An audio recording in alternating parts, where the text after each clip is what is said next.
Hard work, hard work, hard work, hard work, work. There you go.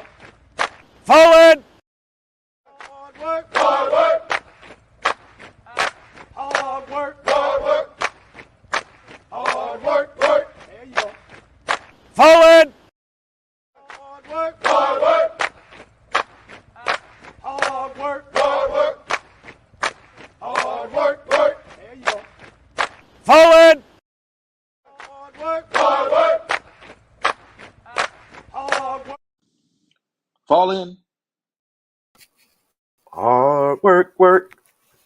Hard work. Y'all know what it is. It's your boy Trey. And I like to be presented by E2G Sports Network. You hear the intro, Fall In. It's a moniker here. Glad to have y'all with us this morning.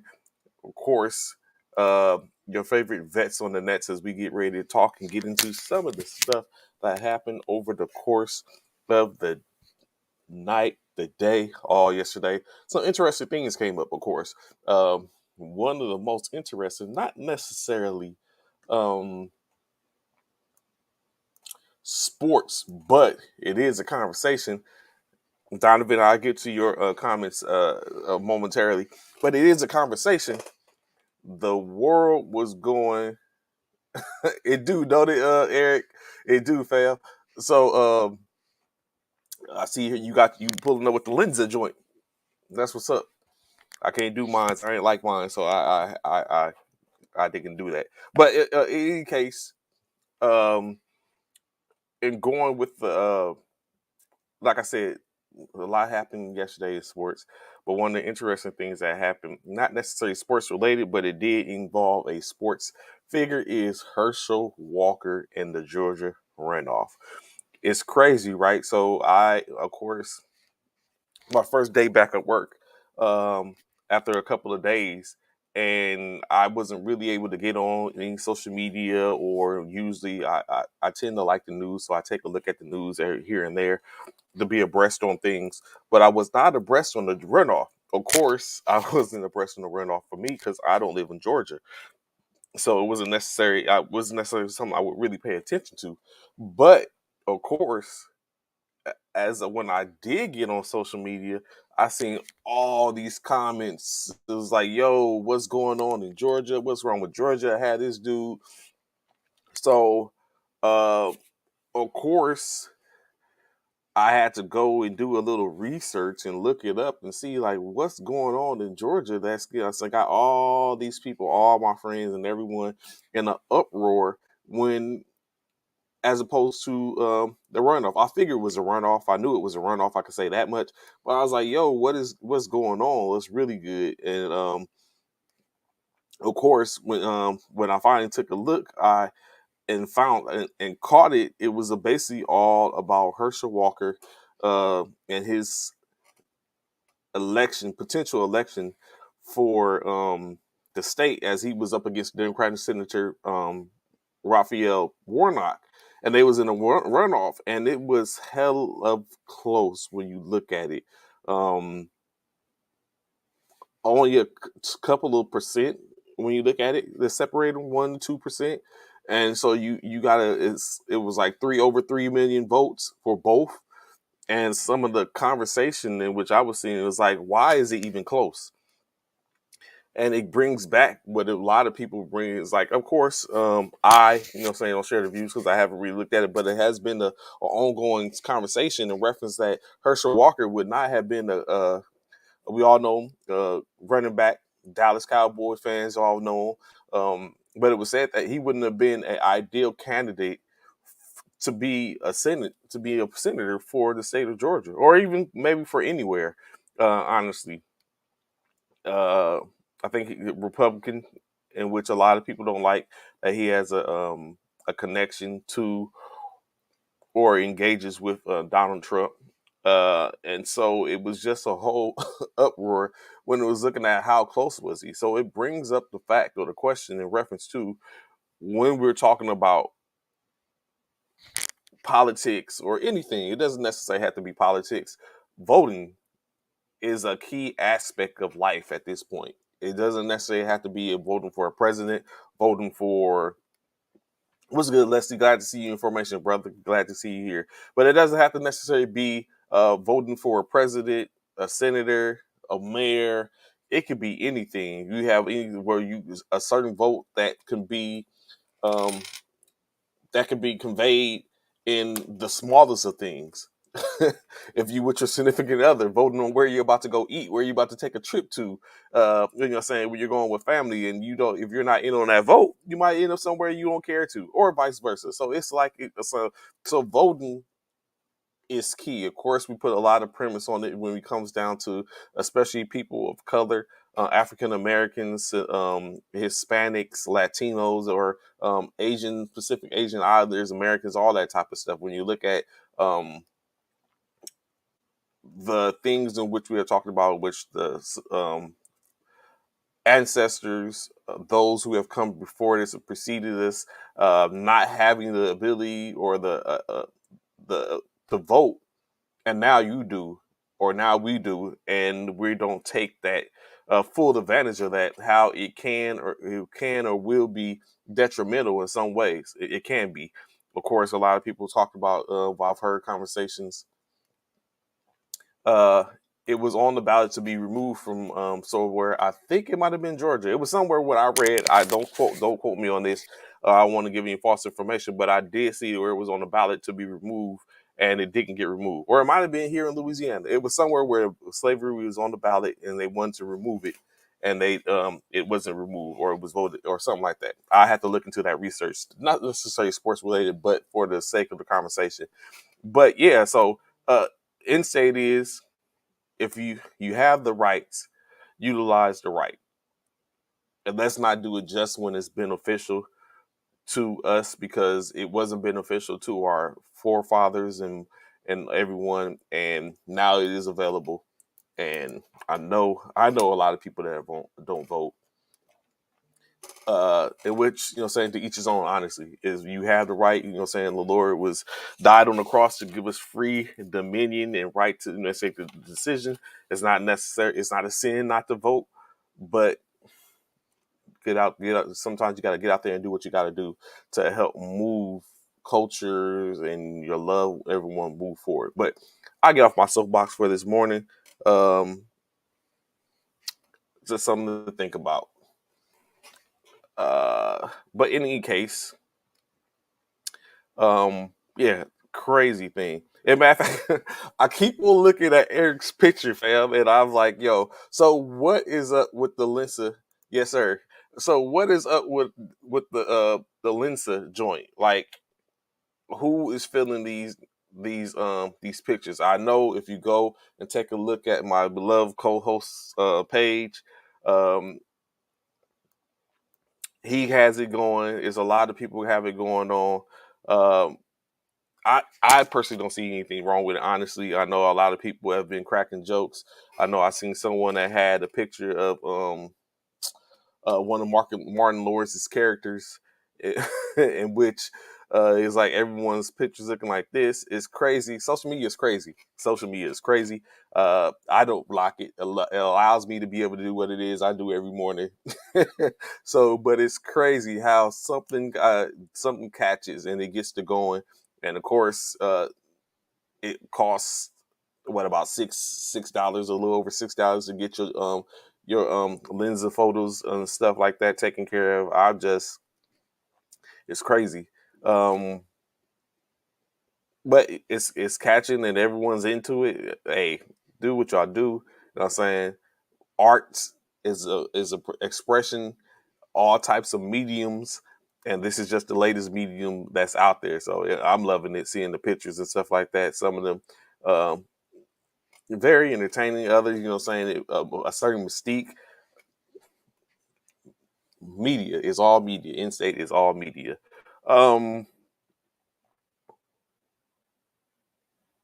so one of the latest things, the head coach in college football, head coach um, Sonny Dykes, who we wasn't really on or talking about or engaging with, has basically earned as a follow. It's funny how some things will get you to certain places if you do them correctly. So, of course, Sonny Dykes, head coach for the TCU, Texas Christian University, the Horned Frogs, who are currently making their first appearance in the CFP in this year, has received a raise extension through that was extend him through 2028. So we're in 2022 now. He's going to basically at the end of 2023. So he's been extended because for his efforts in getting the school into the CFP. I'm very sure that is a huge accomplishment when you look at it. That is earned him an extension. But what's crazy, right, is when you look at it from my perspective. Let's have his perspective right quick. When you look at it from that perspective, right, he's extended through 2028. What's good, sis? Good morning. I'm glad to have you here. Okay, TCUs. I know you down in the Dallas, in and around the Dallas Fort Worth area. So TCU, I see you, sis. I heard, you know what I'm saying, y'all had a good time this past weekend. I'm sorry I couldn't be there, but that's what's up. I guess I had to see y'all in New Orleans. So, but when you look at it, right, what he's extended through 2028. At this point, that's 6 years. Will he potentially see the end of that contract? Like, we get these huge extensions and stuff like that. Like, you very seriously, we always have conversations and look at and put a point to show like, oh, this coach received a 5-year. Let's think in Deion's case, 5 years, $29 million, almost $30 million a year, right? What happened? But these coaches don't necessarily see the end of that contract. They're even bought out, or they're just outright fired, and it's just and they end up having to go through arbitration to make sure they get their money, or end up being a settlement where they don't get all their money. But it's like, because these contracts, I know Bishop and Ryan has been on what I've always bring up contracts, and I stand on my desk about contracts and basically those commitments that you sign to make sure, saying legal binding commitments that you sign to make sure that everyone is held to a certain standard. And of course, in those standards, you tend to lose out. You don't hold up your end of the bargain because it does or does not. You don't meet the criterias in which you signed your contract for. You got hired to do a job. You're not necessarily doing the job, or not fully doing the job. I'm very sure you're supposed to raise these young men to be exceptional members of society and to be to learn to function in the world. But you're there to win football games or basketball games, baseball, softball, soccer, swim, whatever it is that your particular expertise is. You're there to win those. And if you're not doing a job, particularly in college football, because it's a money maker, the media rights and deals, which has exponentially moved the needle to a great amounts at in-state, is a team is winning, you're doing well. Just like I said, when we talked about before, myself and Bishop talked about, if your dining facility is making money, then you got some of the best themed meals that you can imagine. Surf and turf on a regular, if you're making money. If it's coming in, if you pull it in, again, if you're winning, then that opens the door for so much. If you're losing, not so much. It's like things that are put in place, but you have to start taking a look at some stuff. I know us. I worked at the facility.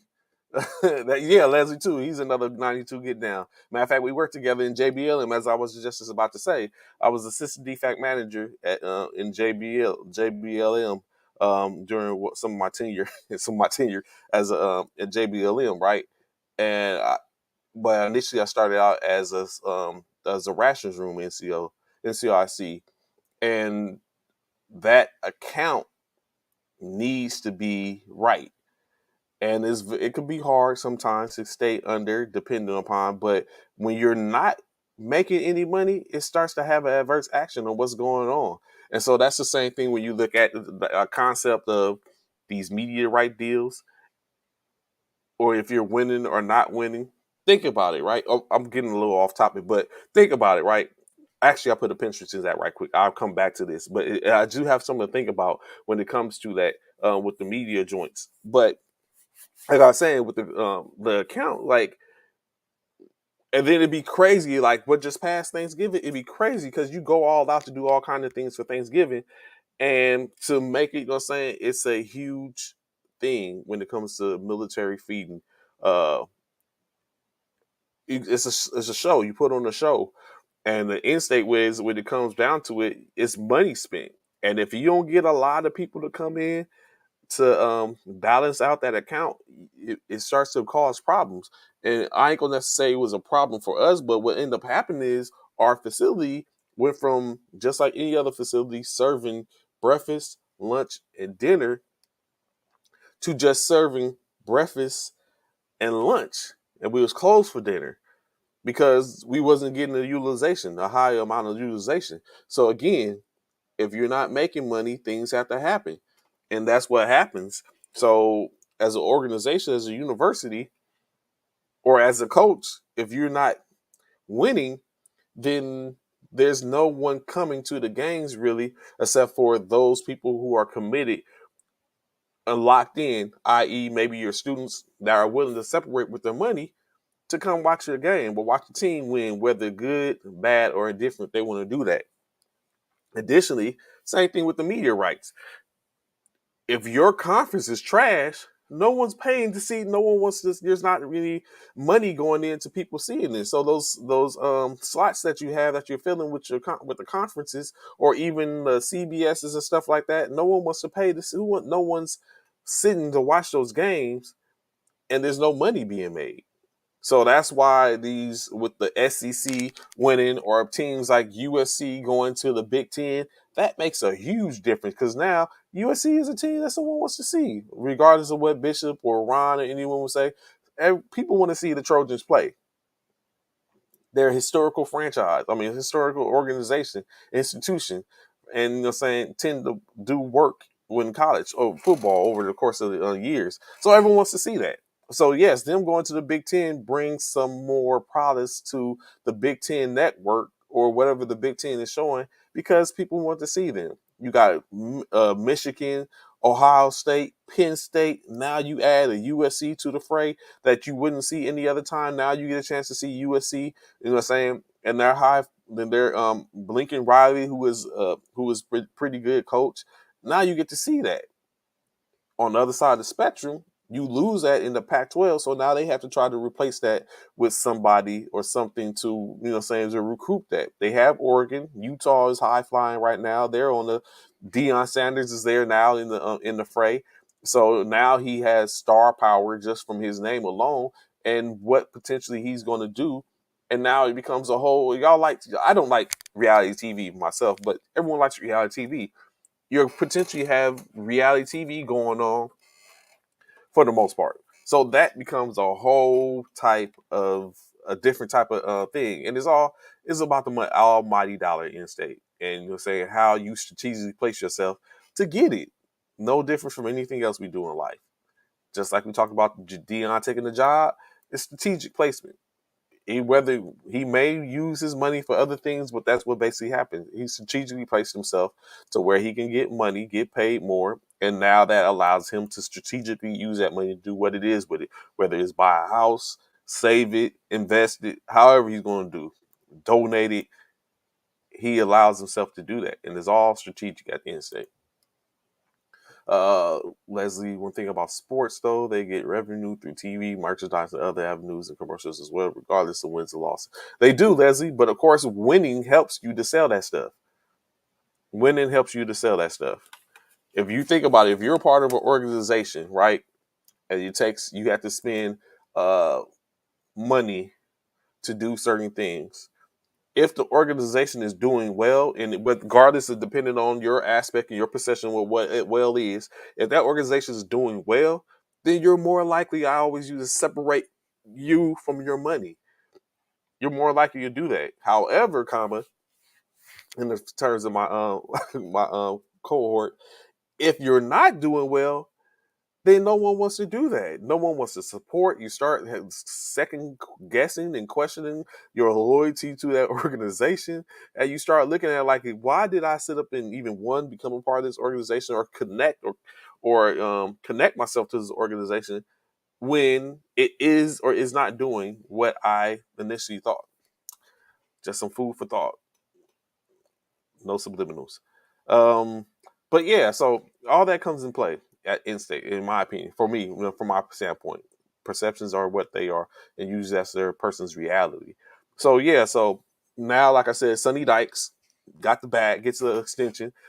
6 years now we're looking at potentially what that's going to be for him and how he's going to best move forth as he has the Horn Frogs in the CFP ready to do battle as they will face off against Michigan. Can they beat Michigan and to do battle with even the winner of Ohio State and Georgia? Is Georgia ready to face Ohio State? CJ Stroud ready, cocked, locked, and cocked. This weekend, we already know the Heisman Trophy will be presented. CJ Stroud is one of the quarterbacks. Max Dugan's the other quarterback. Stetson Bennett is the quarterback, and then you have Caleb Williams, not even in the CFP. It's going to be interesting. Sports, I tell you. Um,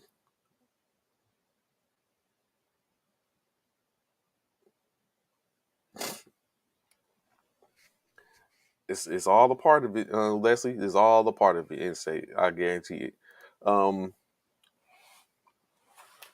but yeah, so what I'm saying, don't want to get too far into the not too much to talk about NCAA. Like I said, at some point we're going to shift from the football onto the hardwood as that's going on and put more emphasis on what's going on in college basketball. As we know, that's been in full swing for about 3 weeks now. Um, just before the Thanksgiving holidays, and then the college, all the college tournaments, and then soon we'll start. Even though some teams are already played one another in their conferences, but we start to shift as we get the holidays, the invitationals out the way, and start getting into the meat and potato of their schedules when they're playing against their conferences and kind of like eating up or beating up on one another. Um, so it's always a good thing on into the March Madness tourney.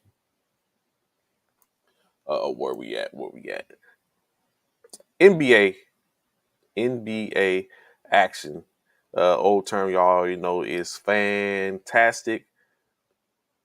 So not much in NBA last night. Oh, you know what? I'm tripping.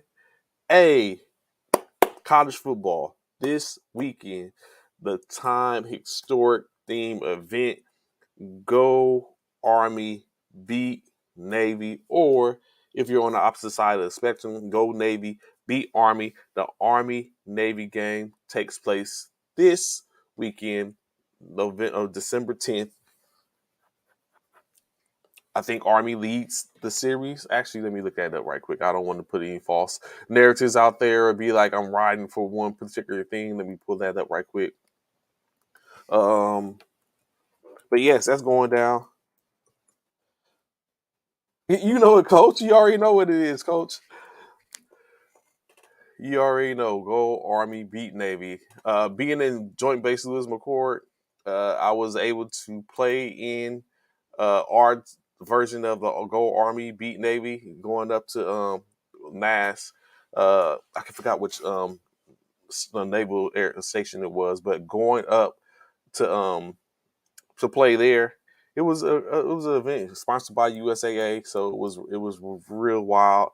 Um, really got into it. We end up losing that game, however, um, by 2 points, in which I really thought was my fault. The whole game, I was like, it was my fault. It was my fault. It was my fault. Although I was told it was my fault, but in my mind, I was like, it was my fault. If I hadn't made that mistake, then maybe I wouldn't. It wouldn't have happened.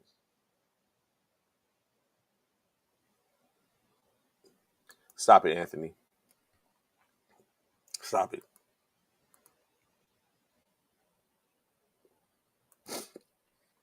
You know what? We're gonna get to this in a second, Leslie. I have some. So I sit and watch games all the time, and I be thinking like, yo, these travels don't be called. Uh, and I wonder, like, when you get a new cat that comes in and they call that, like, we sit up and watch I don't know if you watched the Tom Donahue story about the uh the referee that was fixing games or wasn't fixing games, was betting on games, in which they talked about how he called a travel on Michael Jordan, and like Jordan was like, what? Like, you know what I'm saying? And which all came out. So but it happens. It happens all day, every day. Let me see. The 122nd game. I did not talk about baseball yet, Anthony. I know there's been a lot of movements. I'm upset. Cody Bellinger left the Dodgers for a 1 year deal. The audacity. Um, but I mean, again, you do stuff. I wonder why he left for 1 year. But there's plenty of movement going around. I know what pitcher signed for a 2 year deal. Um, ah, I have to go back and look at it, but there's a lot of moving around going on the landscape with the baseball as arbitration and free agency, and everyone's jumping ship and leaving their teams. I just don't understand why you would leave the Dodgers, like, especially when you're a huge part of it. But hey, grass is not always greener on the other side, and people tend to do that. Um, I had to find that, but this is the 122nd game with the Army versus Navy. I was looking to see what the records were. Um,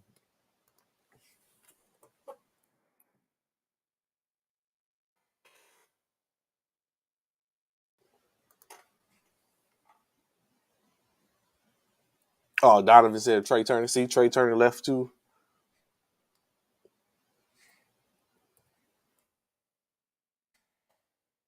Of course, like we were just talking about, oh my dollar.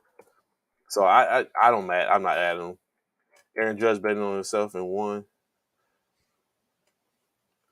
Oh, I see. I stand corrected. That's why I want to make sure the all-time series for the all Army is all Army Navy games are the Navy leads which makes sense actually when you think about it. The Navy leads the series 62-53 with 7 ties. The last victory that the Navy had, however, was a 51 to nothing throttling. Oh, the largest victory was a 51 to nothing throttling by the Navy in 1973. And the longest win streak for a team in this has been the Navy with 14 consecutive wins as they won 2002 to 2015. What's good, like Shannon? Glad to have you in formation with us this morning, brother. How you doing? Uh, is there any other particular stats in which I can sit up and bring on when we talk about this? Uh,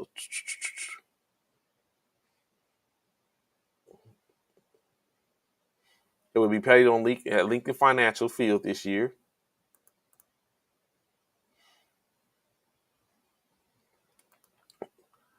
Current win streak is the Navy won last year. Uh, yeah, so hopefully we can get it taken care of and make it happen. Well, like I said, so Army Navy game, be sure to pull up CBS, check it out. Uh, go Army, beat Navy on mines, as I was just saying. Moving back into the what we was just talking about, NBA, in which Leslie Shows brought up a conversation, a good topic in reference to the traveling calls that he was talking about. Of course, Uriah's um, as a comment or reference. So this whole let's clean up the NBA for traveling started when Jordan Poole criticized officials. The next game was against the Mavs, where 10 travels were called. The officials are out of control with the retaliation. So, and I wish Bishop was on right now, or even someone like DJ Henry Dozier, someone like that who officiate. So Coach Uriah, of course, the coach who has to deal with these type of things. Is it? I mean, we all know that officials control the game for the most part. And coach said in retaliation, which could be true, when they go out and they basically was like, oh, you wanna sit up and talk about and make and criticize us for calls that do or don't go your way. I got you. And the whistle starts to going. Is that wrong though? Technically it is a violation. Now, how often you call the violation is dependent upon the official, but is it necessary or wrong for them to call that violation? Is it a way to police that? Basically, when you look at, okay, if it's rapid, it happens rapidly. Like, yo, so many travel calls happen in the course of a game where you be like, yo, that's a travel. But is there a problem? Is it wrong for them to call it when it's a violation, obviously? Or do you agree, or do everyone does those agree with not calling it so much, just calling it every so often? Let them know, like, hey, we see it, stop it. Or when it's just blatantly obvious, it's like, come on, man. But yeah, I'd be like, yo, it's a travel. Maybe we all know you can't move the pivot foot once the pivot foot is established. Of course, you got the situations when, of course, learn. It's just like, you know what, traveling, in my opinion, is to the NBA what a catch is to the NFL. Like, it has sit up and gone through where now we have to sit up and put so much angst, because what is happening is players are finding ways to evolve underneath the rules.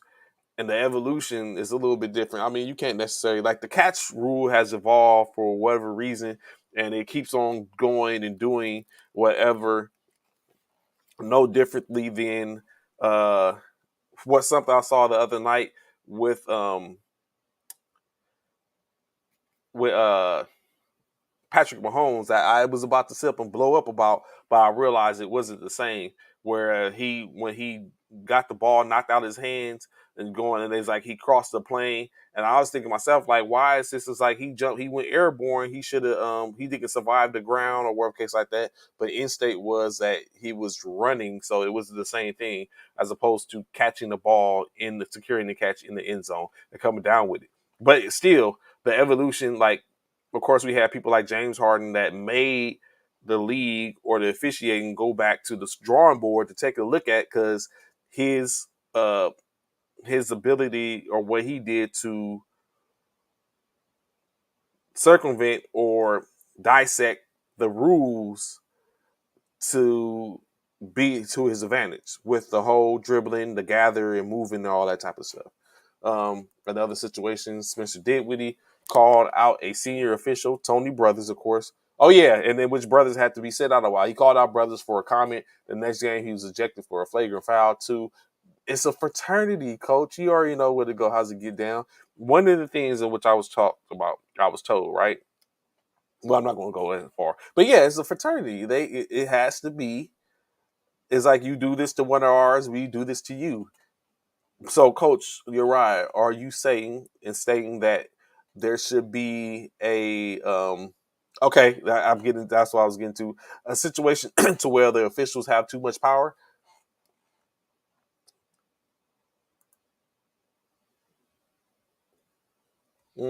Above the law.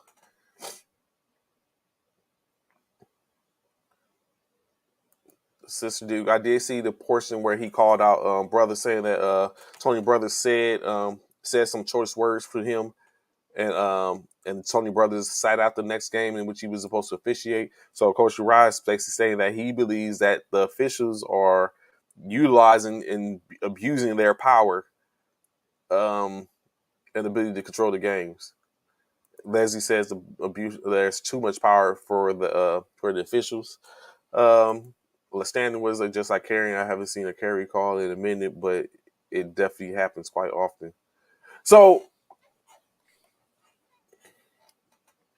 uh, I think it used to happen more often before Lestanton with certain players, because how they used to do the ball, how they basically use the ball with the ability to carry. So I don't think it doesn't happen because it happens often. I just think it's less less going on. So it's like but it does get called, but not as much as before. I just think we don't have players like Allen Iverson or other people who used to turn to use the ball and carry the ball over a course. Or again, you just figure out a way to do it where it's not as noticeable. Instead of carrying, bringing the ball over, or or doing one thing, you got the hesitation dribble that could be a carry depending upon um, how you do it or when you do it or what you do the actions after.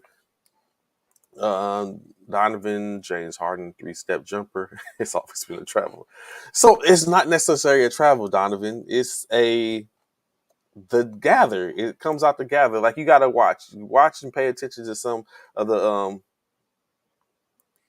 Ja carries all the time. I had to take a look at that. I had to look at some Ja Morant games to see and to be able to come back to confirm or deny that allegation that Ja Morant carries all the time. I know if Bishop heard you, Leslie, he probably would have some choice words for you, as he thinks Ja is next.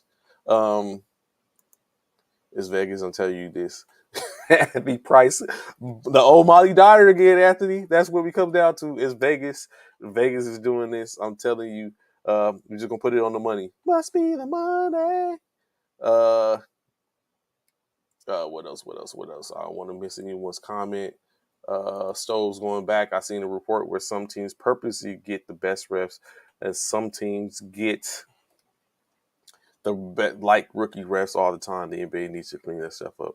So, all right. So to combat that or play anti-advocate to that comment, Stoves, what would you say if your team, like tonight, I believe when we look at the rosters and stuff for tonight, your team, because I think tonight we have the top team in the Eastern Conference versus the top team in the Western Conference, which is Boston versus Phoenix. So if you are even Coach Uriah, I think when you look at the top the NMBT top 25, you have yourself the Phantom Warriors, Fort Polk or Fort Hood stand up, or Fort Cavazos stand up, versus who's the number 2 team? Let me look that up right quick. Or Coach, if you're still in the comments, who's the number 2 team in the National Military Basketball Tournament's standings?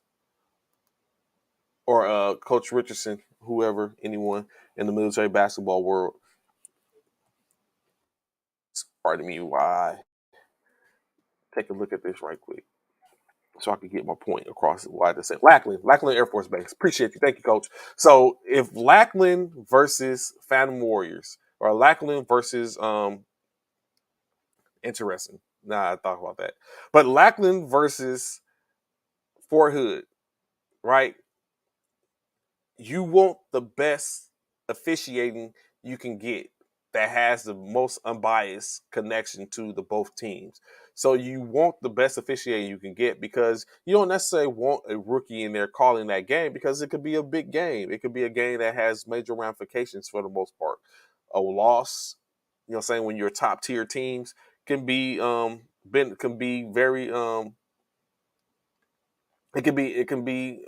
hard set. So you want the best. So I'm not particularly against a rookie. I mean, not rookie. I'm not particularly against that. Like I said, with Tim Donnie, he came in as a rookie in the league game. He was calling calls that usually people don't call, that veterans officials don't call, but he was calling because why? Because he was a rookie, or he wasn't the most experienced in that realm. So he was doing what he could fall back on. The book, the rules book, the policy set forth is what he fell back on, and he got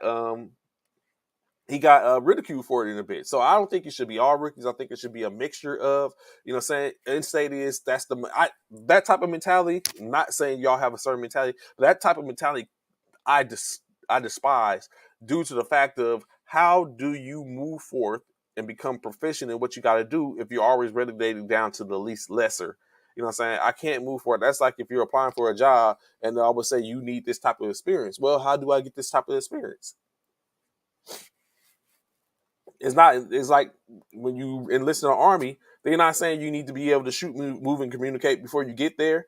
They're going to teach you how to shoot, move, and communicate when you get there. And upon you being able to do that effectively will determine how you get moved about. Currently in the armed forces, particularly the Army, now it has more of a sense of interacting and uh, and applying for certain positions and stuff like that. And so now it's a little set towards how civilian life is, or the civilian sector is, still having their hold on to how they did things in the past. So I, like Coach Uriah said, I want experienced officials, but I'm very sure he wouldn't be opposed to the mixture. But in a huge game, whether it be a championship game or whatever case like that, you want the best of the best, so that way you don't feel like the moment is too big. And that's what it comes out to be. Like, we don't look at, like, from the officiating standpoint, you probably don't look at that. They are first with, I'm very sure, faced with certain anxieties because they're calling this huge game and they don't want it to be called. So they get the best crews together when doing this. Let me see. He never gets called. They finally started calling Harden correct. Let's see. Leslie with a mixture of referees. That is what it should be. Coach Uriah's comment.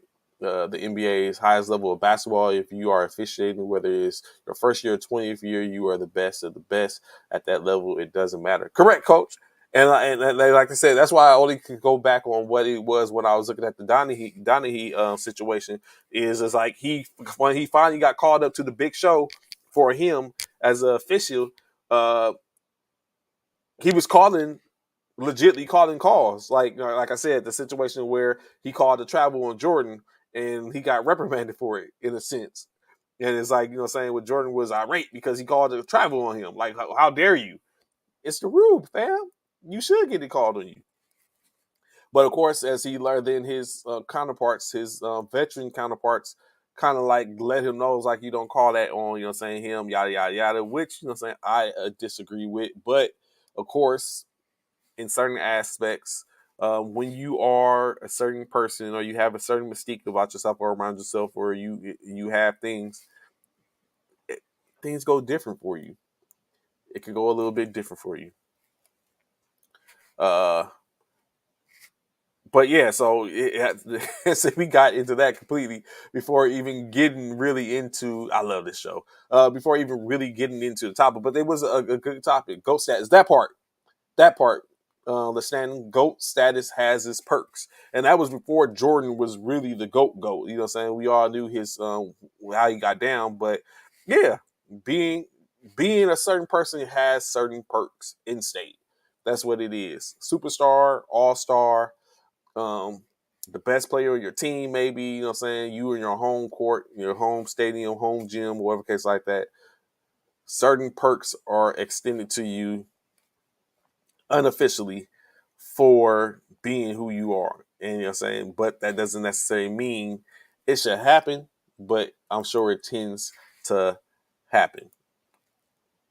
Hell, I would probably even want it if I was a certain person, if I was in that same boat. Like, that's just what it is. That's how it is.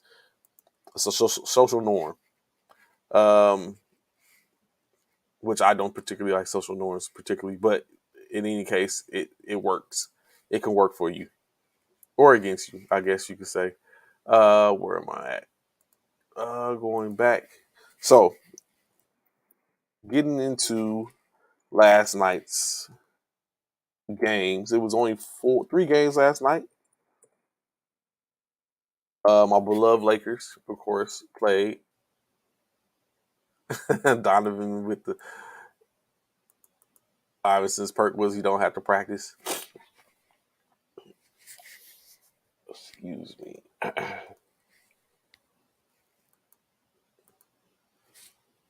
So, like I said, 3 games last night. One particular one we highlight, and it didn't come up because, but of course the Detroit Pistons, and I shout out Bishop. He's not here right now, but he did call it. He went 3-0 last night. He did say, yes. Well, no, AD didn't get hurt, but we'll talk about it shortly, Leslie. So Bishop did call it. I went with Miami. He went with Detroit. Detroit was victorious with the 20-point dub, winning 116-96 over the Miami Heat. Detroit 7-19 on the year with the win. Miami falls to 11-14. The Pistons was led by Bonjan Bogdanovich's 31 points, 3 rebounds, 5 assists. Additionally, with 7 total players in double digits. Next up, of course, Alec Burks, 18 points, 9 rebounds, 2 assists. 11 points, 11 rebounds, 2 assists from Isaiah Smart. 11 points, 2 rebounds, and 5 assists from Corey Joseph. 14 points, 3 rebounds, 4 assists from Sadiq Bey. 10 points, 2 rebounds, 3 assists from rookie Jaden Ivey.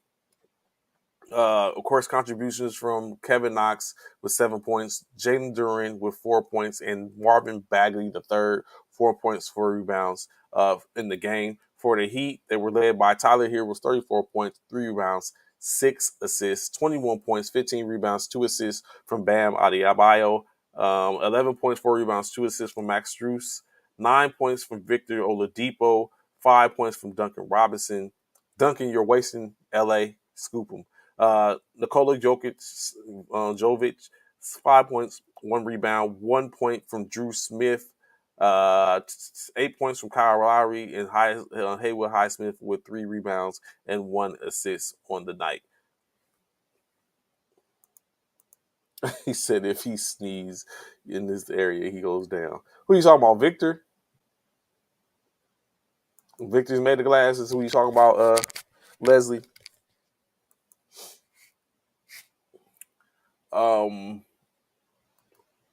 In other games last night, the Dallas Mavericks, like we talked about, faced off against the Denver Nuggets. And the Mavericks get the W. Oh, AD. Stop it, Leslie. Stop it. We're not going to allow you to do such atrocities on this show. But we'll get to that game in a second. Dallas Mavericks get the win, 116 over 115 over the Denver Nuggets. The Mavericks improved 2 games over 500, 13-11, while the Nuggets fall to 14-10 on the year. The Mavericks led by Luka Doncic's Tim Hardaway Jr.'s 29 points, 3 rebounds, and 2 assists. Luka did have a triple-double, 22 points, 10 rebounds, and 12 assists on the night. Christian Wood, 14 points, 2 rebounds, 6 rebounds, and 2 assists. 19 points, 1 rebound, 3 assists from Dorian Finney-Smith. Dwight Powell contributed 8 points, 7 rebounds, and 1 assist. Maxi Kleber, 9 points, 3 rebounds, 2 points, 2 rebounds from Josh Green, and Reggie Bullock with 1 rebound. Spencer Dinwiddie, 13 points, 2 rebounds, and 7 assists in the effort to get the Mavericks the W. The Denver, 6 players in double digits, led by Aaron Gordon's 27 points, 8 rebounds, 2 assists, 20 points, 5 assists, and 4 rebounds from Nashawn Highland. Nikola Jokic contributed 19 points, 8 rebounds, 8 assists, 12 points, 2 rebounds, and 2 assists from Kentavious Caldwell-Pope. Jamal Murray, 11 points, 2 rebounds, and 5 assists in 30 minutes of play. Bruce Brown Jr., 12 points, 6 rebounds, and 5 assists. Jeff Green, 7 points, 5 points from Christian Baum, and Zeke Naji, 2 points, 1 rebound, and 1 assist. Again, like I said, Denver goes down. One of the top teams in the NBA. It's odd, like when you look at it, if you check a look at the standings. Actually, you know what? I'll give to that second. Let me cover this last game last night. What Donovan say? Allen was killing the Lakers. Jared Allen in the paint. All of a sudden, AD don't play the second half due to exactly that's what went down. So Leslie, that answers your question. AD went down. He left the game in halftime due to flu-like symptoms. They basically stated that he had said he wasn't feeling too well. He had a fever of about 100. It ended up going to 101, but he said he was going to give it a go anyway. In which he just said he felt too weak. So of course they took him in the back, gave him some fluids, and basically that was all she wrote.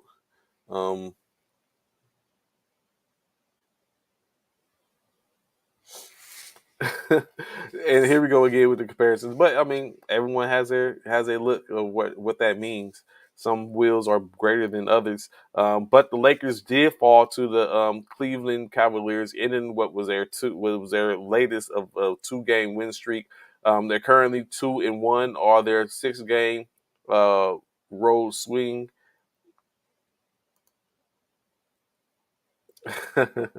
So on the 6 game on the road, 2-1 on this on the 6-game road trip.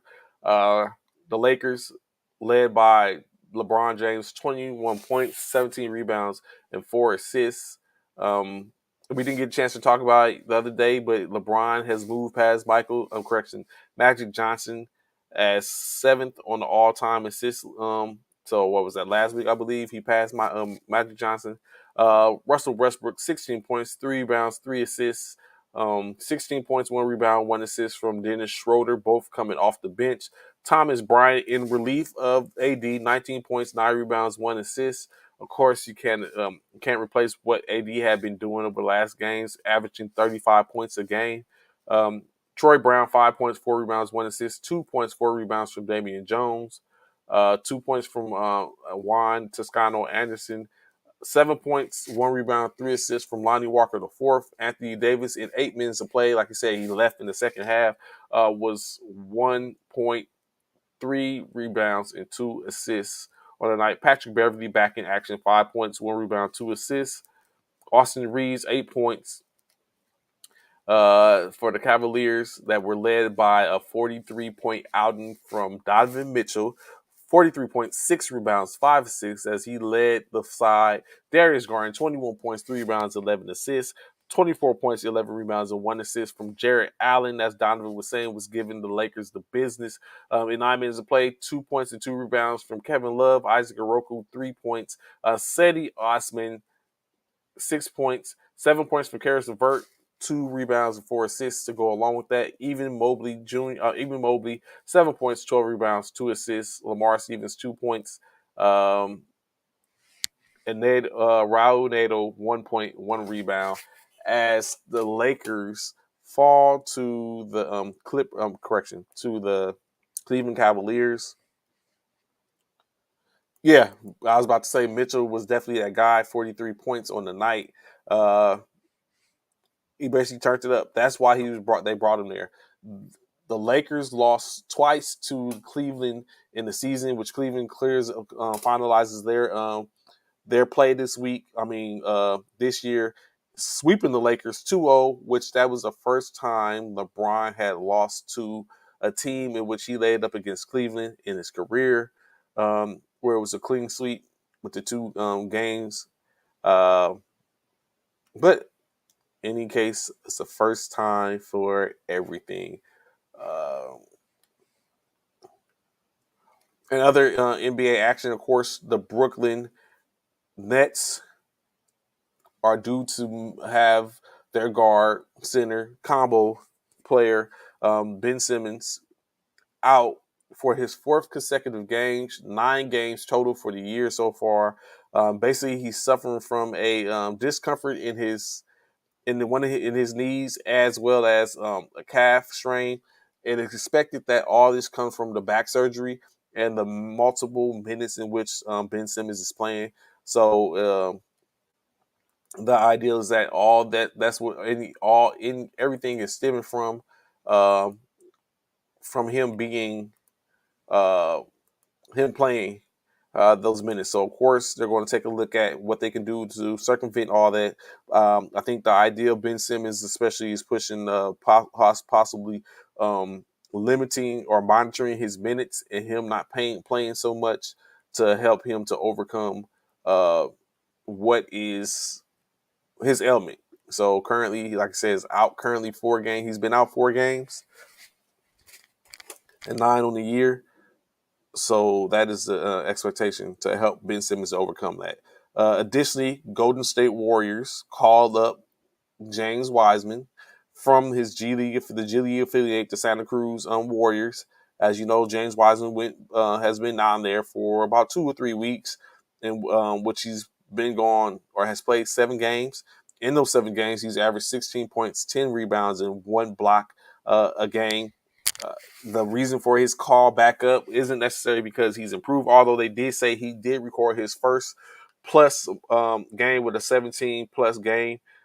But Golden State is really reeling right now. They're currently going to be without Steph Curry, Draymond Green, and Wiggins for this in this game, which they have to go through and do a whole nother rotation now that they bring Wiseman back in. Now Wiseman initially went down back and had to be relegated to the G League because they said that he was slowly developing, while at the same time having some costly mistakes that were kind of like hindering them, as you know, initially the Golden State Warriors were looking pretty bad. Oh, it's kind of hot in here. Hold on. The Golden State Warriors are looking pretty bad. So currently what we have is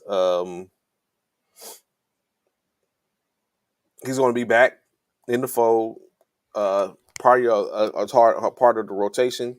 They are due to play Utah tonight, as we're going to go over in a little bit, and they just need something to kind of hold off while they're trying to recover. So tonight's games, of course, let's go over that real quick.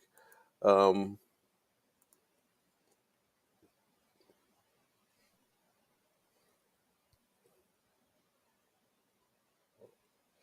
11-game slate tonight. Oh, what's Leslie say? A lot of these young guys need some G League time, honestly. Well, that's what it's the development league, but I don't know. Does it necessarily help to develop? I know they sent Wiseman down to get some playing time, maybe to invigorate him and get him to where he's used to playing the ball, having the ball.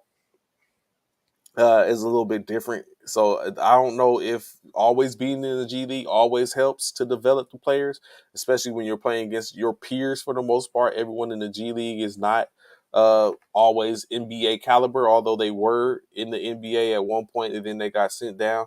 I guess it just depends on the person and how you work it. Jordan Poole talked about how it helped him, and now saying he was able to get a extension. Wiseman in a couple of a year or so will be coming up on his extension. Hopefully, it does the same for him. So I think it just depends. Not everyone. I don't think everyone needs to go to the G League, Leslie, but it doesn't hurt to get some players there. But of course, like I said, 11-game slate tonight.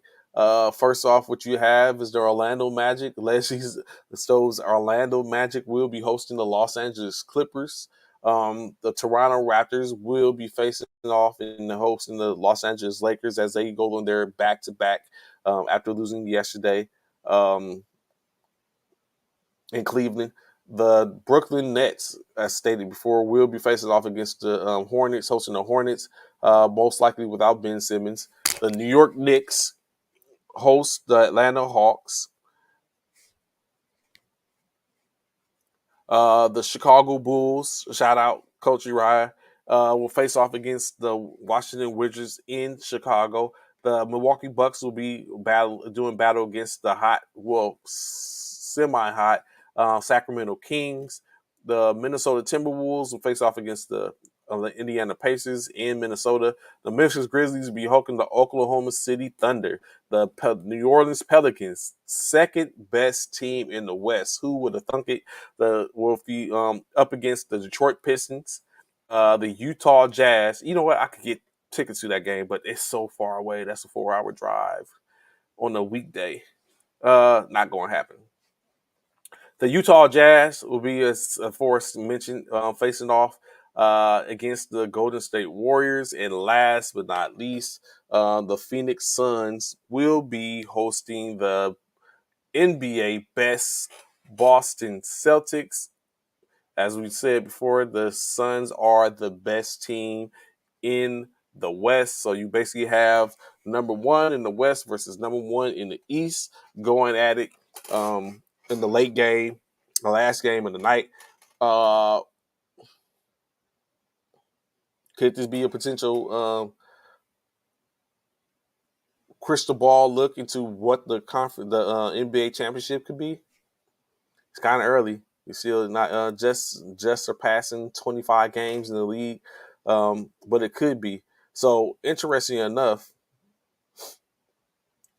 that game where we talked about the top two, the best two in the conferences, with the Celtics at 20-5 and the Suns at 16-8, basically segues kind of into the next thing, which I was going to talk about. So if you haven't been paying attention, the NBA has released or created um, some more awards. Like we know last year they came out with a bevy of awards to show, you know what I'm saying, love and admiration for some of the teams.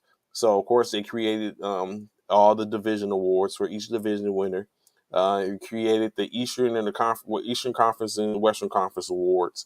And they kind of re-imaged a couple of those awards, as well as the MVP, the league, and the MVP for the All-Star game and the All-Star award as well. And obviously, they're not done. So, of late, what the latest they have done is they have created the Maurice Podolf Award trophy, which is given to the team with the best record at the end of the regular season. Now, Maurice Podolf was the first NBA commissioner. So initially, his award was that of the league MVP award. So we could potentially see another rebrand, as the league MVP award is going to be probably renamed and re-imaged again at one point. So we're going to get to that, Leslie. It's good that you say that. We're going to get to that. We're going to get to this comment in a second.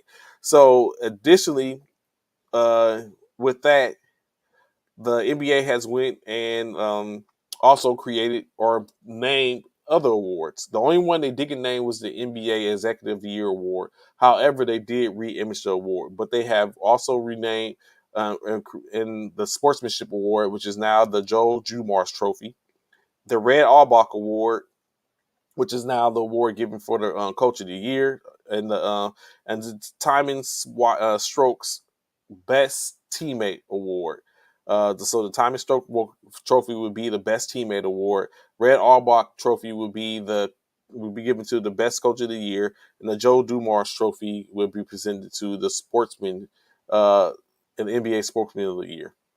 So now going back to what Leslie So said, he calls them participation awards. So in my opinion, I don't see it as participation awards. What I do see it as, now you are giving these teams something to signify their hard work and efforts in being able to show, this is what we did.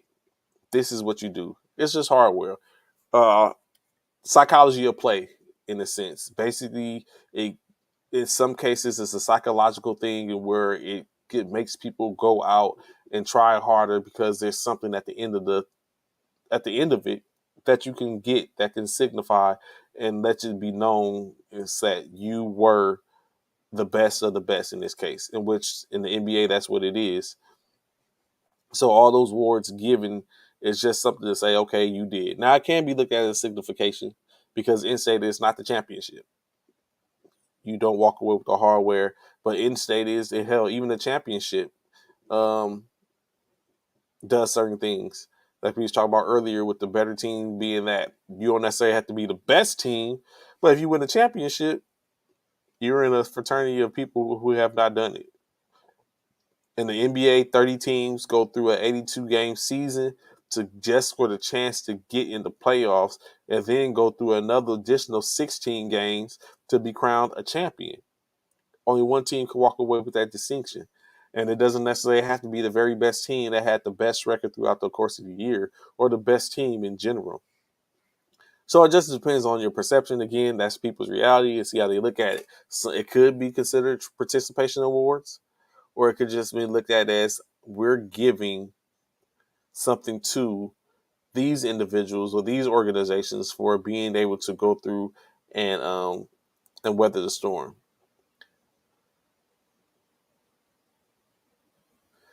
So the boxing is more of just the sanctioning bodies to where everyone has a sanctioning body. But I mean, it does help to be like wondering. It's no different than the CFP or the AP polls at the end of the year, or saying, if let's say if there was another poll like in the military basketball, since we tend to talk about military basketball a lot. Say if there was another ranking system across or let's say First Formation came up with our own ranking system for military basketball. The National Military Basketball Tournament has their ranking system already throughout the year. If I was able to go and be at every game or be able to look at this and take a look, then maybe I would sit up and I wouldn't be so far. It's like, you know what? I consider myself a media individual entity. Why don't I come up with a ranking poll for military basketball? Or saying anything else or some other stuff. Like, everyone has their own reason for doing whatever they do, and they're saying it just, in my opinion, just adds a little bit of competition, so to speak, friendly competition, or it just saying gives a different perspective. And saying in some cases, like every week we look at the NBA, the NFL, and the NFL.com network and ESPN.com ranking systems. And so in my own mind, I go through and I look at what the differences are in between that. Just the other day, let's take a case of San Francisco 49ers. In the ESPN joint, they were number 7, I think. And they were number 6 in the NFL one, I think. But they fell from number 3. So it's like, okay, or you look at for the most part, at the bottom of the total, Houston, saying it has some likeness. Houston is number 32 in both polls, but then it starts to change. Chicago, Indianapolis Colts, saying different things. In one poll, the Detroit Lions is lower than the other poll. So it just determines, saying, because everyone has their own mindset, and then sometimes things tend to be the same when you look at other stuff. So it finds out, but so it comes back to participation awards, maybe in a sense, or just awarding them for their accomplishments. They had to participate to even be be in there, but everyone doesn't get it, and that's the one thing. Not everyone gets it. Just a few, just a proud.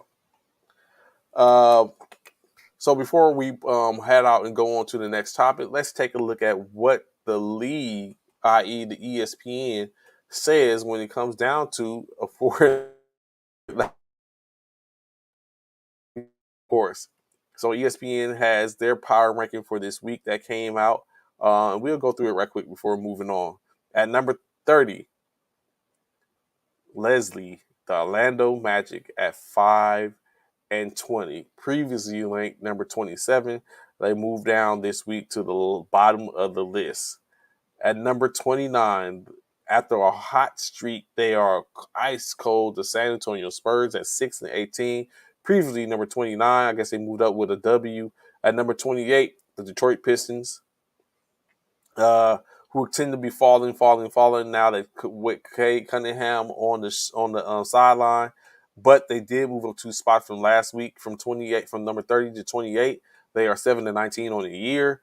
The Houston Rockets have compiled a couple of wins over the course of a couple of weeks, which moves them up 1 spot from 28 to 27 with a 7-17 record. The Charlotte Hornets, who are reeling due to LaMelo being out with his ankle injury. The Charlotte Hornets are number 26 with a 7-17 record. The Chicago Bulls, Coach Uriah, currently ranked at 25, or Coach Paris, whoever, everyone step up and speak on it. 9-14 on the year, currently ranked 23, falls down 2 slots to 25.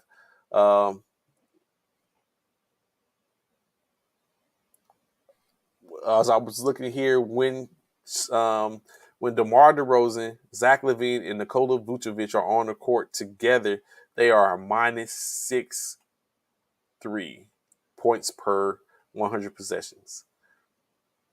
I know there's been talks about a trade. Coach, what you think? Well, no, I don't like that trade, actually. You know what? I'm going to have to write that down, maybe talk about it another time. Something else I like to talk about in that case. At number 24, the Oklahoma City Thunder, 11-13 on the year. Number 23, the New York Knicks, previously ranked 21. They are 11-13 as well. At number 22, currently the Los Angeles Lakers, 10-13 on the year. Ranked 25, previously moved up 2 spots for the week. At number 21, the Washington Wizards, who are 11-13, previously they're number 15, so they're down 6 spots. At number 20, the Minnesota Timberwolves, previously ranked 22, 11-12. On the year, they moved up 2 spots. They moved up 2 spots. At number 19, the Miami Heat, 11-14. They stay fast at their position. At number 18, the Toronto Raptors, who, of course, like we said, face off against the Los Angeles Lakers tonight, 12-12 at 500 on the year. They dropped 6 spots from the previous week. The Utah Jazz, 14-12, up 3 spots from number 20 to number 17. They do, Leslie. They have the Lakers pick. At number 16, down 5 spots from the previous week. At 13-11, you have the Indiana Pacers. But they do have 2 rookies that are doing work that is moving them along. Benedict Mathurin from Arizona and Andrew Nembhard finding ways to make it work. At number 15, the Atlanta Hawks, 13-11, up 3 spots from number 18. At number 14, the Philadelphia 76ers, down 6 spots from number 4 from last week, 12-12 in the year. At number 13, the Brooklyn Nets, 13-12, one game about 500, up 4 spots from their 17 ranking last week. At number 12, the Portland Trailblazers, currently at number 12, they are 1 spot removed from last week. They are 13-11 on the year. The Dallas Mavericks, 13-11 themselves, down up 5 spots from last week. As we get into the top 10, the Golden State Warriors, 13-12 on the year. Previously ranked number 10 last week. Let's see what they do after this week. Probably fall off with the loss of these games. At number 9, as like I said, the hot streaking Sacramento Kings, 13-9 on the year, up 5 spot from last week at number 14. The Los Angeles Clippers round out. Here they are, the top 8. Los Angeles Clippers up 1 spot from last week, 14-11 on the year. The Denver Nuggets, 14-10 on the year, down 3 spots from last week at number 7. At number 6, the Memphis Grizzlies, 15-9. Previously number 6 last week. Dylan Brooks is shooting a career of 40%. Correction, 39%. But has a good impact on other aspects. So he's doing well, helping them secure that 6th ranking for the ESPN power rankings for the NBA. At number 5, the Cleveland Cavaliers, 16-9 on the year. Number 4, the New Orleans Pelicans, 15-8, up 3 spots from number 7 from last week. At number 3, the Phoenix Suns, 16-8. Previously number 3 last week, so they're holding fast, which no other leagues. The Eastern Conference powerhouses, 1 and 2 respectively. The Milwaukee Bucks, 17-6 on the year, and number 1, the Boston Celtics, 20-5 on the year, both holding their spots from last week. So the top 3 hold steadfast from last week. That's the Boston Celtics at 1, the Milwaukee Bucks at 2, and the Phoenix Suns at 3. As stated earlier, the Boston Celtics will face off against the Phoenix Suns, who will be hosting them in tonight's games. Let me see. Have the Warriors won a road game? Yes, they have, Leslie. They have won a road game. A couple of road games after that slow start. So, again, like I said, we see all those teams started out hot, as we was talking about. We went over, they started out hot, was on fire. We had us thinking like, okay, NBA action. And now here we look at it. We're starting to see I guess you could say, a slight demise in some of the teams. Of course, we had the teams that you didn't expect to do that. Who thought Sacramento would be a top 10 team at this juncture per what we've seen in the past? But are we wrong for thinking that? Like, ideally, is you're supposed to go every year with the opportunity of getting better. Hence the reason through the draft, free agency, coaching, experience, all those are factors in getting better. So why would we think anything less of certain teams? Of course, it's because over the course of the time, this is what we have seen. Everyone can't be great. I marvel and wait to see a season in any of the major sports, whether it be college, major or the professional league, as baseball, soccer, NFL, NBA, or NHL, to where all the teams are just about as equally yoked, to where it makes it like everyone. It's just not a team just running off. Everyone is about in there around about the same position, and it makes a difference. So I marvel. I wait to see that if I see it in my lifetime. Can't wait to see it. Of course, moving on. Uh, Coming up into the last part of our hour, of this hour, the NFL conversation, right? So yesterday, as you know, saying, when I first got up this morning, when I came into the studio, I seen comments. I was like, "Is this the right? Is this the right? Is this right?" In which, of course, Donovan was in the comments. He already posted his comments early this morning. I guess he was up at work. He's on the West Coast, and it was at 8, so it was about 6 o'clock in the morning on the West Coast. He came in. He already had sit up and wanted to give Bishop his flowers, because he said he was right when he said Baker Mayfield to the Lake. Correction, LA is just in my head. Baker Mayfield to the Rams. So that was his first. As you see the time, or you can't see the time. Well, you can see the time if you're looking at it. Now, 8:19 this morning. Bishop was right. Baker Mayfield to the Rams. So, of course, the Bucks with the comeback win Thursday. Of course, with that being said, that's what was one of the topics yesterday, along with another QB topic. But the Rams went out and claimed Baker Mayfield off the waiver wire, in which now I think they have to absorb, I think, 1.5 or 1.3 million to pay him for the rest of the year. The move was described as seen as being an acquiring talent move for the most part. As you know, if you've been paying attention to the Los Angeles Rams, quarterback um, Matthew Stafford has been out. Some of the said it was a concussion, but what instead is he has a spinal cord contusion. I know last game he came out, he said he felt some tingling in his fingertips and his toes and stuff like that. So they thought they marked it as a concussion. Further going through and inspecting it comes out that it's actually a spinal cord contusion, in which he has been placed on the IR. So if Matthew Stafford was to come back, he wouldn't be able to come back to at least week 17. By that point, they might be out. Currently, the Rams sit at I think 5-8. So with 5 games remaining, correction, 5-9, I think, with 5 games remaining. No, that's not it. I think it is 5-8. Hold on, let me take a look so I don't want to get it wrong. In any case, they're at this point a losing record. So I don't foresee the Rams, even if they were to go on a win streak, I don't foresee the Rams getting getting into the playoffs. The Rams are 3-9. I knew it was 9. So yeah, they're 3-9. So even winning their next 5 games puts them at 8-9, in which, unless there has a whole debacle amongst the NFC teams ahead of them, they're not going to get into the playoffs.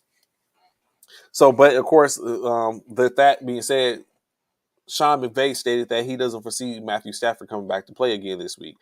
Enter Baker Mayfield. Now, the initial backup, which is John Walford.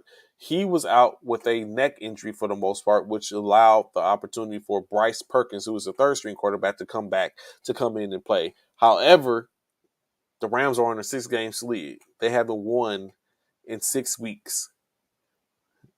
That's a month and a half, a month and almost 2 months when you take in consideration the bye week as well. So the Rams have been on a 6-game slide. So they look at this as an acquisition of a talent more so than anything, maybe at a cheap rate.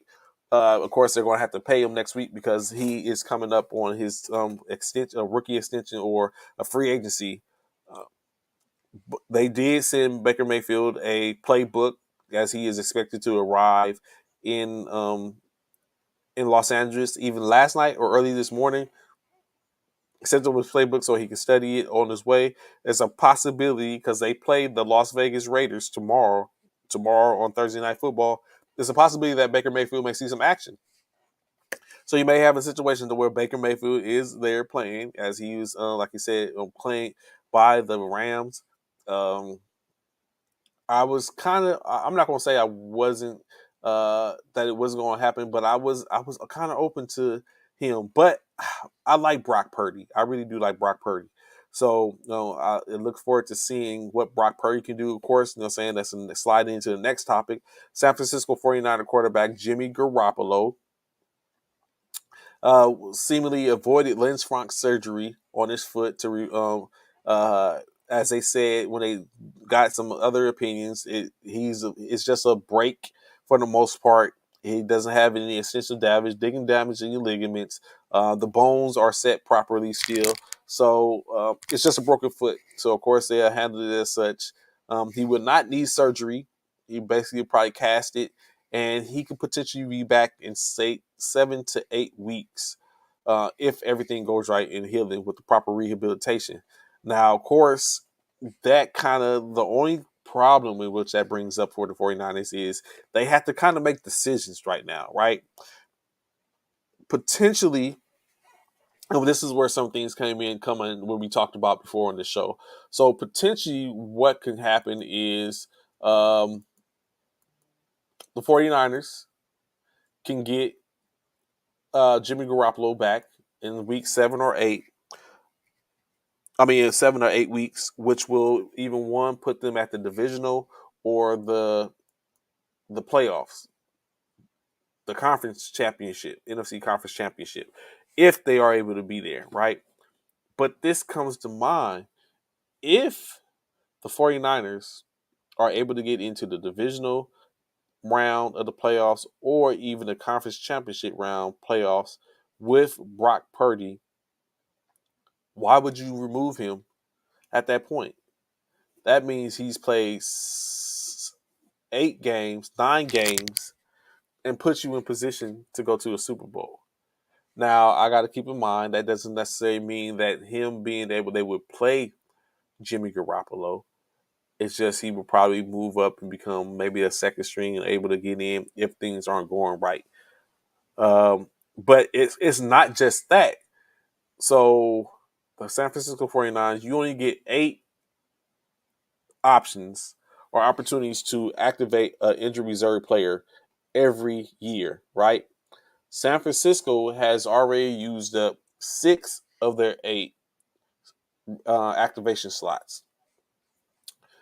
Currently, they have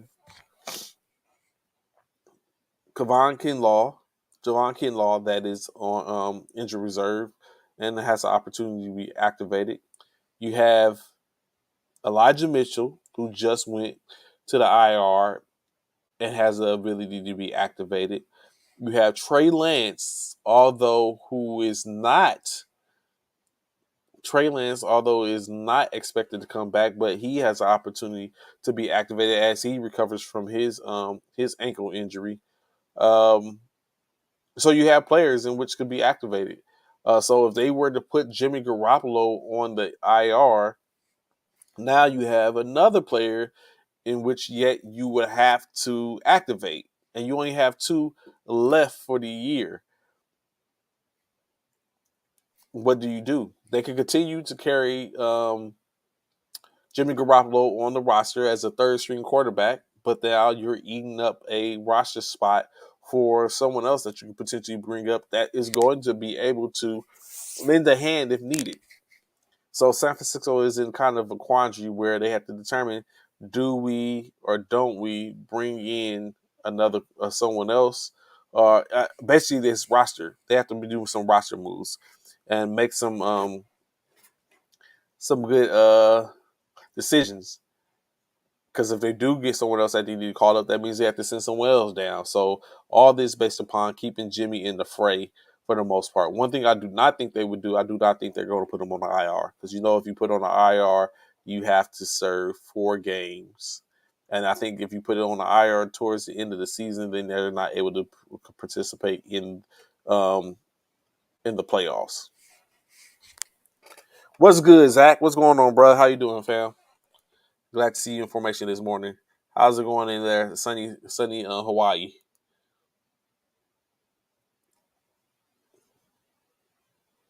I don't think Fitzpatrick is ready, and I don't know if Nick Foles is either. But I think they're going to go. We have Josh Johnson. Josh Johnson has been in the system a couple of times. So I think Josh might be good. He's going to be good as a backup. I think what happens if something goes wrong with like an injury or something ensues for Brock or something like that, then that's when they're going to probably look at someone else to bring in somebody. Probably at this late in the juncture in the season, they're probably going to look to get somebody that already knows the playbook. So that would be most likely anyone else they have had in the system, like Josh Rosen or something like that. What's good, MEB? I was just talking about you yesterday.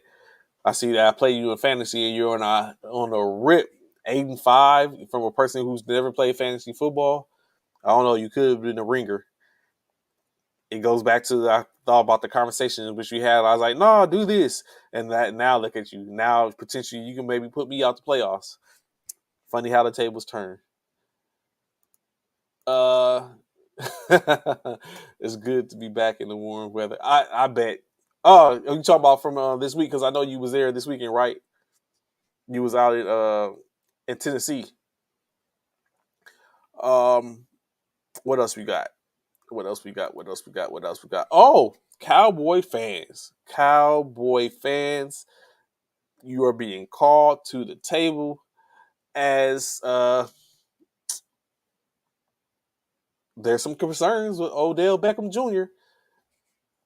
It's funny how when you sit up and think of yourself in a certain way in at minor race and things don't look that promising. The Dallas Cowboys have came out and said they have concerns due to the physical in which Odell Beckham Jr. did. He's been there for 2 days so far, in which he's talked to some of the brass and the Cowboys, and he's done his physical. He went out to the Mavericks game last night, and I think he's supposed to talk in depth with the rest of the with Jerry Jones and them. So he's already had visits with the Buffalo Bills as well as the New York Giants. He's currently, like I said, in Dallas, but it rumors and concerns. Basically, he's not as far along as they think he should be coming off his second ACL surgery. Signing him may be a move that only allows him to play next year. So they can sign him. They have $6.3 million in salary cap, so he's able to be signed for the most part for this year. But of course, Odell Beckham has stated that he wants a multi-year because he wants to be somewhere where he can come home. He can kind of like put his roots down and make some things happen and grow in the community, grow on the team, and basically, hopefully, in his career in this organization for the next organization which he wants to get. So he, but it's not looking too promising at this point because, like I was getting ready to say, if the Cowboys were to go ahead and sign him, it's possible that he is not going to be able to play this year. that causes some issues. It complicate, or it complicates things because if they sign him now, he can fall in that 6.3 million, but that's going to complicate next year because the Cowboys have 19 unrestricted free agents coming up, in which we're talking about players like linebacker Leighton Vander Esch, running back Tony Pollard, tight end Dalton Schultz, Donovan Wilson. Like they have people that are productive in our lineups now that are going to need paydays next year. And are they going to let them walk? Additionally, there is the opening for Trayvon Diggs as well as CeeDee Lamb to be giving extensions before they could hit free agency next year. So it's a lot that is going on potentially. Jerry Jones had his own comments basically speaking on it. As you don't, if you know already, Jerry Jones serves as he's the owner as well as serves as the GM for the organization. He basically said I just think this is an opportunity that is rare because of his availability, being that Odell Beckham was available to even be in this conversation. However, but one way or the other, there's not a failure here. I'm talking about the actual signing or not signing. So there you hear where Jerry Jones basically says, I'm sorry for calling that man Jimmy Jones. Basically here where Jerry Jones is saying that if we do or don't sign him, it's not a failure. There's no disappointment at all. He goes further to say, if this thing works, it will improve the team now.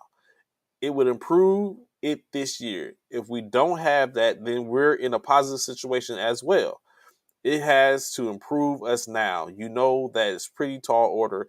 And if it's improve us in a way that makes sense for us, we are not looking, we look not only this year, but to impact the years to come relatively to the financial aspect of it. So again, he seems to be speaking about and engaging more about Odell Beckham isn't necessarily ready to play this year. And what we need is to be having an impact on this year. We need it now because bringing him in basically impacts the years coming.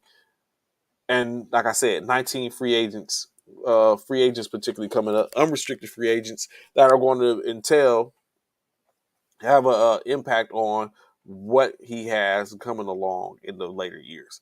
So again, the owner, this is one of those things where the owner being the GM is a benefit.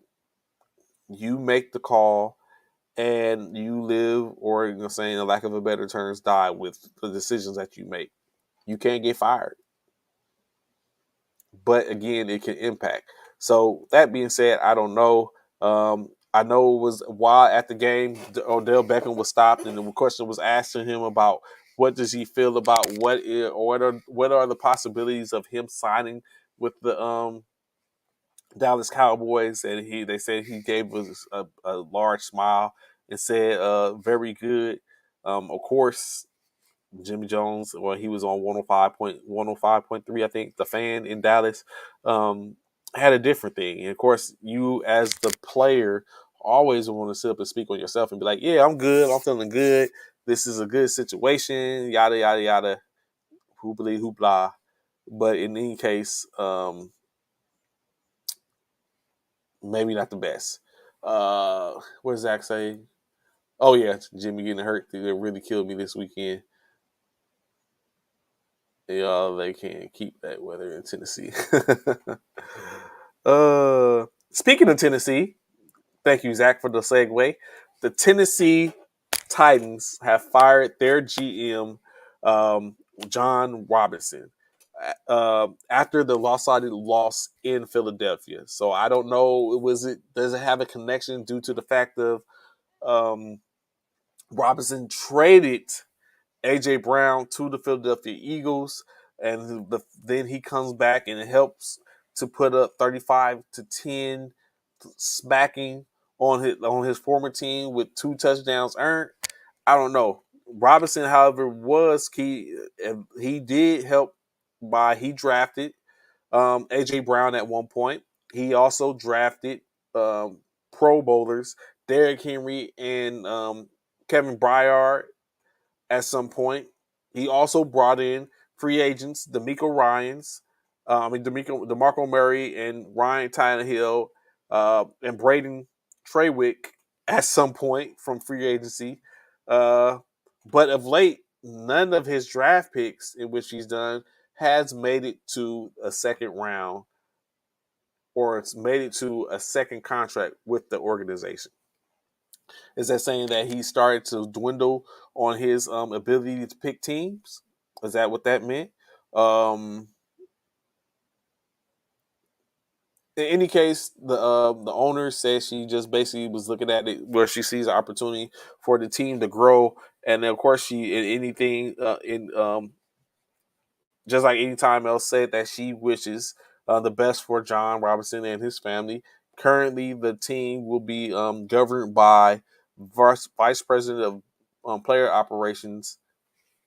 Excuse me, Vice President President Ryan Cowden, and he will basically control the team from a players per personnel standpoint.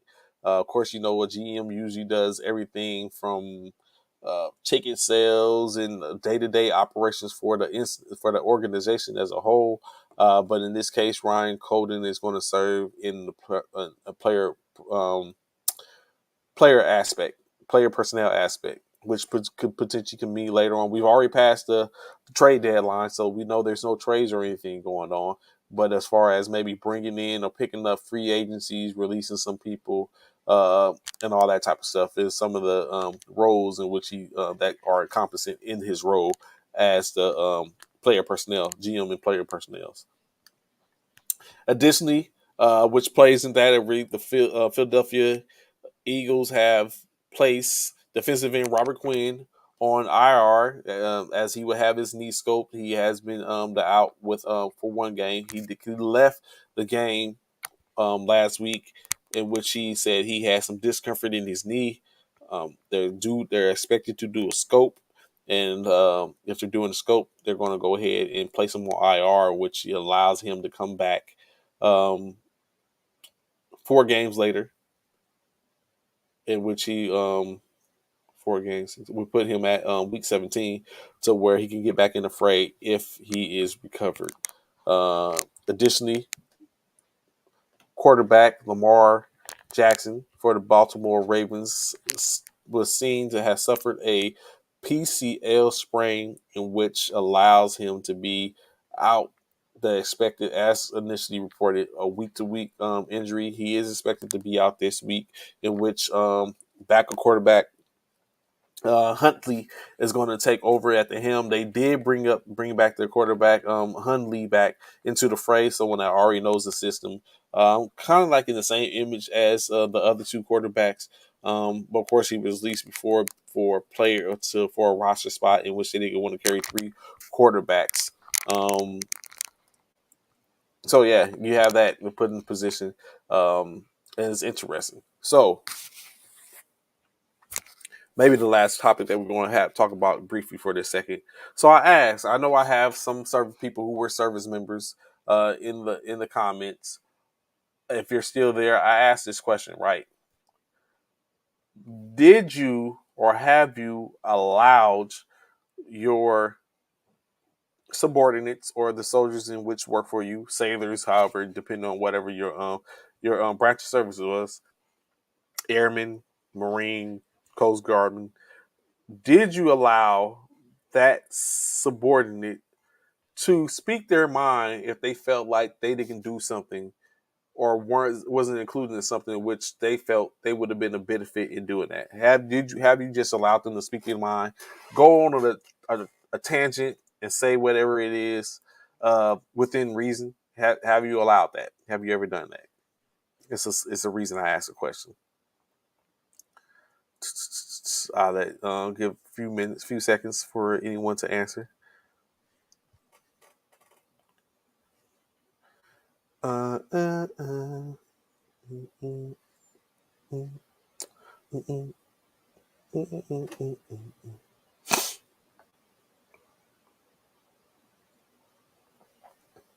So this is the reason I asked this question is because seemingly it has what's going on in Pittsburgh. So if you watched the game over the weekend with the Steelers, okay, so, Master Sergeant.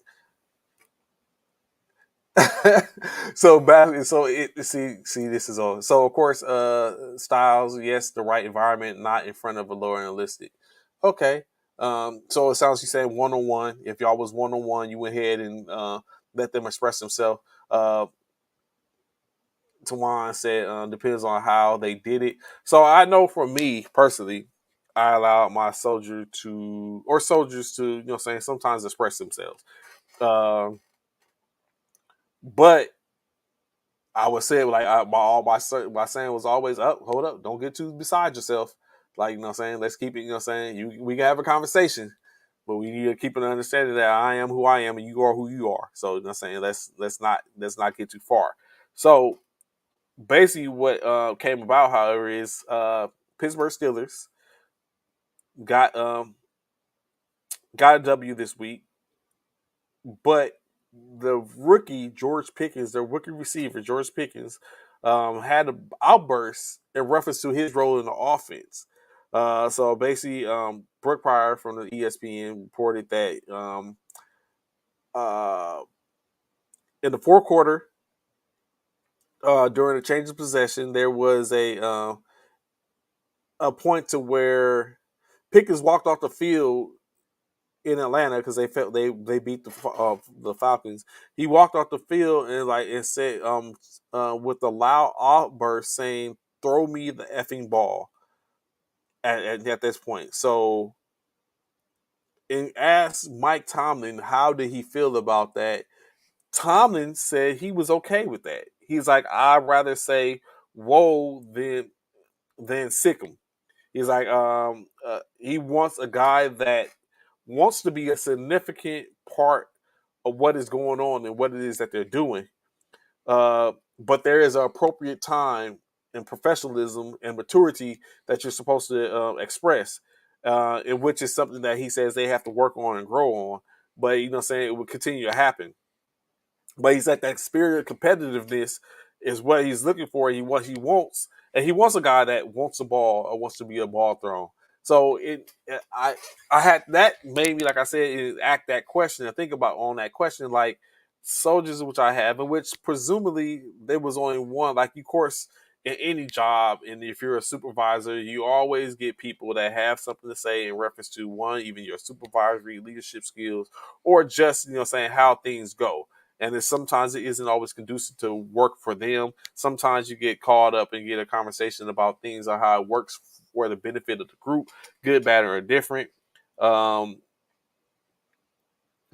saying, I think I've only had one real time in where a soldier came to me and was like, he wants more or something could have went a certain type of way. One of my direct soldiers, of course, being over a facility to a degree, then of course you have a bunch of consolidated facility. You have a bunch. Well, I've only been in one consolidated facility. The other facility which I was in was a facility where we was all in the same unit. So I served as a platoon sergeant for those soldiers as well. So, but yeah, so it was like one of those situations where it's like, it was a conversation always to be had. But one particular one, um, he came and he had to speak to me, and he was known to try to be um, to voice his opinion. So I had to kind of like reel him in sometimes. And so before the conversation got started, I had to let him know, like, don't get beside yourself. Like, you can have a conversation, but don't get too far in depth to where now I got to sit up and lock your heels and hush you professionally to sit up and say what I need to say to you. But I gave him that opportunity, and it was it went well. It didn't go any sideways or anything like that. So it sounds like the same thing that's going on with Mike Tomlin. Hey, voice yourself. Sometimes we ask for things in which you're not ready for. Not saying that that's the case. We do know that Chase Claypool was traded away to Chicago. So the ideal is that maybe Pickens was ready for the extended role with between him and Deion Johnson. So it was possible that that's what that was. So he's okay with it. And like I said, in some instances, I was okay with it too. Other instances, I wasn't trying to hear it. I didn't care what was being said. I gave it an opportunity. Or sometimes I would barter. I would simply let a individual know, like, okay, this is what we're doing. If y'all do y'all this, that, the third, this is what this would do. However, if you can't, then we got some problems. And that was always the rhetoric or what we did and how I went about for me as a leader. So yeah, so of course, I guess 15 minutes isn't too bad to finish up for the day. Rocking for by myself for an hour and 45 minutes. Of course, you know where to find us. We'll be back here 09 1100 hours on a Thursday, in which we will be talking about, of course, we know tomorrow. Oh well, hold up. What does Zach say? Gotta let people get their things off their chest. Gotta come in. Yeah, it's always. You know what I'm saying? I don't want to be a person that stops you or having an individual to have a way, but there is a way to do it. You know what I'm saying? Sometimes it's an emotion, and I built for myself. I built a mindset of don't let my emotions dictate the situation. And you're saying so sometimes because of that, our emotions dictate the situation. So I try to be quell myself before I say some things, to make sure I say it from a point to where it's not built on emotion. I can say it emotionally, but it's not built on emotions. It's built on me thinking out what I'm about to say, how I'm about to say it, and what I'm about to do. Same thing where we have some things, just like not too long ago, Zach Wilson, what he said, what he said, which got him benched, and and now, but maybe had he went about it a different way or thought about what he was about to say or how he was about to say it, he wouldn't have been in that position. But of course, his words and his terms got him sat down, and they went 1-1 so far, and I don't know if he's going to continue to sit or if he's going to start this coming week. It remains to be seen. But like I was saying, y'all know where to find us every Monday through Friday for the most part, 09 to 1100 hours. When we have tomorrow Thursday night football, myself, as well as my other two the homies may be on to talk about it. We have the Las Vegas Raiders against the Los Angeles Rams. You see how that aspect come out. Will Baker Mayfield get the nod? Will he be the starter? We'll recap the NBA action. Does the Los Angeles Lakers get another W as we look to get back to 500 in the earlier part of the season?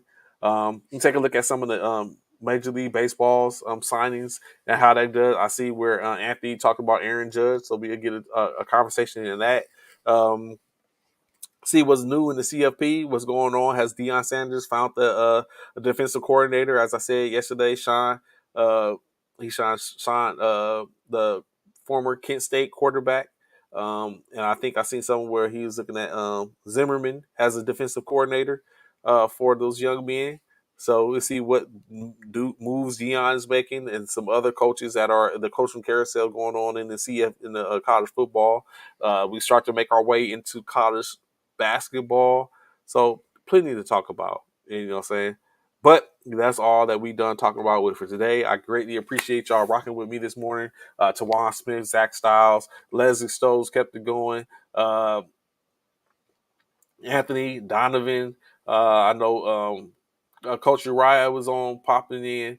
Additionally, Eric Smalls, he left after I said something about his Lindsay photo fam. It was nothing meant by it. The good brother.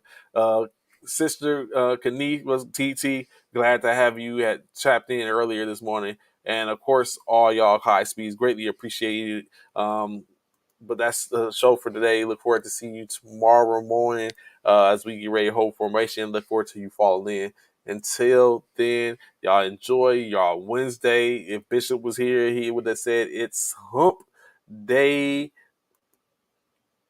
Y'all enjoy your day. Holla at ya. See you tomorrow morning. One love.